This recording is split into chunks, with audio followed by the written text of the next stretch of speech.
बहू और बुलेट। घर के बाहर फट फट फट की जोर से आवाज हुई। सीमा को लगा कि पटाखे फूट रहे हैं। वो डर के मारे घर से बाहर निकली।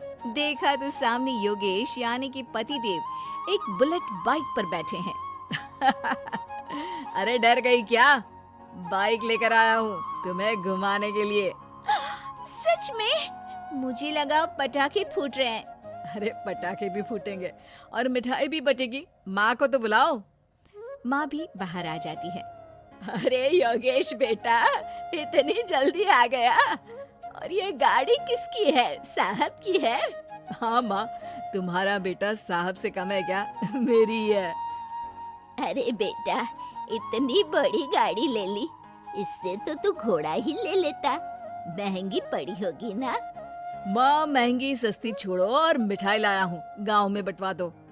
अरे बंटवा क्यों दो? पीछे बैठो, गांव में बांट कर आते हैं। सब खुश थे। योगेश गांव के बाहर एक कोयले की खदान में मजदूरी करता था। मेहनत और अकल से उसने वहां ठेकेदारी का काम सीख लिया और सूझबूझ से ठीक ठाक पैसा बनाने लगा। गांव में बात फैल गई कि योगेश के घर धमाका गाड़ी आई है। ऐसी गाड़ी पहले कभी किसी ने गांव में तो देखी नहीं थी। योगेश और माँ गाड़ी से वापस घर आ जाते हैं। बेटा, बाबूजी ऊपर से देख रहे होंगे और आशीर्वाद भी दे रहे होंगे तुझे। वो होते तो उनको भी घुमाता माँ। पूरे गांव में नाच नाच के मिठाई बांटने जाते। जैसे मैंने नाच नाच के बांटी थी जब वो अपने लिए एक साइकिल लेकर आए थे। बस बस, बाबूजी दो बात भी सुनाते कि फटफट वाली फटफटी ले आया।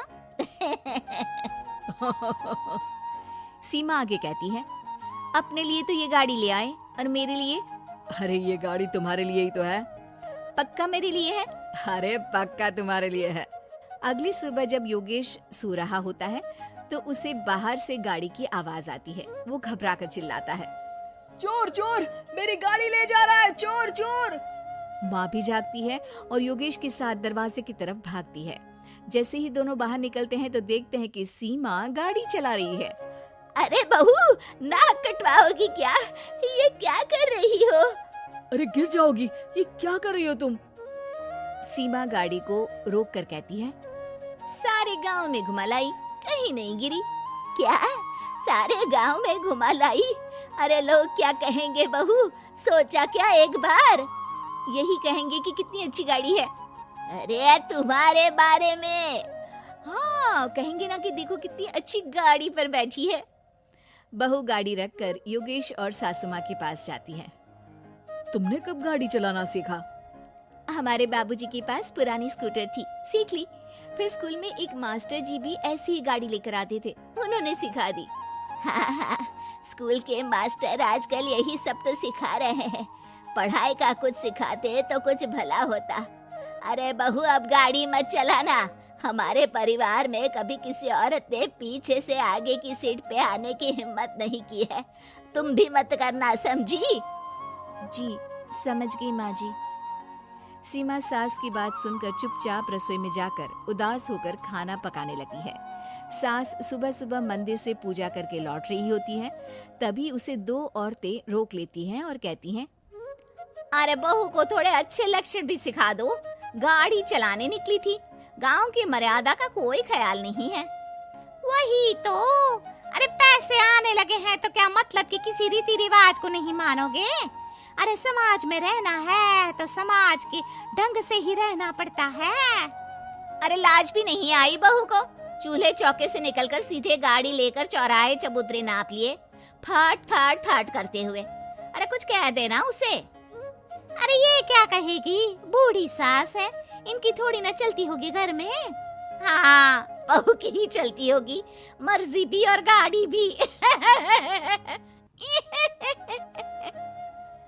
सास सब सुनकर घर आती है और बहू को चिल्ला के बुलाती है, अरे नाक कटवा दी सबके सामने गाड़ी चलाकर।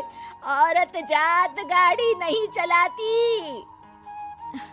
शहरों में तो 4 पहियों वाली गाड़ी भी चलाती है और हेलीकॉप्टर, हवाई जहाज भी।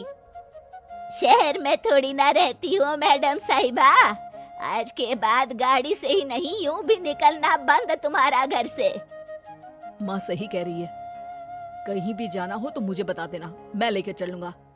आज माँ को तुम्हारे कारण कितनी बातें सुननी पड़ी। इतना कहते हुए योगेश वहाँ से चला जाता है। बारिश की वजह से कारखाने के रोड पर कीचड़ रहता है, इसीलिए योगेश गाड़ी घर रख कर जाता है और किसी से लिफ्ट लेकर कारखाने पहुंचता है ताकि नई गाड़ी गंदी ना हो। लेकिन शाम को इतनी तेज बारिश होती है कि उसे वापस आने का कोई साधन ही नहीं मिलता। बारिश बढ़ती जाती है, रात के 11 बज जाते हैं। रास्ते में एक नदी का ब्रिज है, अगर उस पर पानी आ गया तो योगेश कारखाने में ही फंस जाएगा। पूरी रात भूखे प्यासे बितानी पड़ेगी। घना अंधेरा, बिजली की कड़कड़ाहट और तेज बारिश। राजेश डर भी रहा था, ठंड से कांप भी रहा था। तभी उसे रोड से आती हुई एक रोशनी दिखती है। वो देखता है कि उसके सामने एक बाइक आकर खड़ी हुई है। वो ऊपर वाले को धन्यवाद देकर उस बाइक वाले आदमी की तरफ बढ़ता है, पर पास जाकर देखता है तो भौचक्का रह जाता है। सीमा, तुम यहाँ इतनी बारिश में गाड़ी पर? पहले बैठो तो, नदी ब्रिज पे आ जाएगी तो जाना मुश्किल हो जाएगा। योगेश गाड़ी के पीछे बैठता है। सीमा गाड़ी चला रही है। मैंने तो तुमको पहचाना ही नहीं। गाड़ी की आवाज तो पहचानी होगी ना। अरे पर मुझे नहीं पता था कि तुम आओगी। अच्छा किया कि तुम आ गई। माँ नहीं आने दे रही थी, पर हमेशा पति पत्नी की रक्षा थोड़ी ना करेगा, पत्नी को भी तो करनी चाहिए। योगेश को सुबह अपने किए पर पछतावा होता है। उसकी आंख में आंसू आ गए जो बारिश की बूंदों में बह गए थे। उसके बाद सीमा को सास ने और योगेश ने खुशी खुशी समाज की सीमा लांघने की मंजूरी दे दी। अब वो जहाँ भी जाती फट फट फट गाड़ी पे ही जाती।